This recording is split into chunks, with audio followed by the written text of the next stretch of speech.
tangan.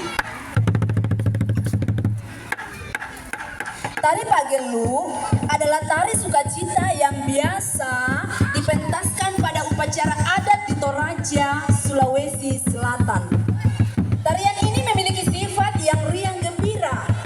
Nama Pagelu atau Mak Gelu dalam bahasa setempat berarti menari-menari dengan riang gembira, dengan tangan dan badan bergoyang dengan gemulai, meliuk-liuk, lenggak-lenggok. Miami kami.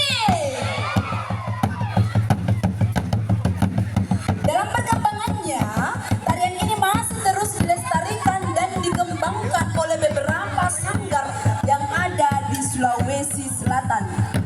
Berbagai kreasi dan variasi juga sering ditambahkan dalam setiap pertunjukannya, baik dalam segi gerak, penari, kostum, serta pengiring agar terlihat menarik namun tidak menghilangkan keaslian dan ciri khasnya.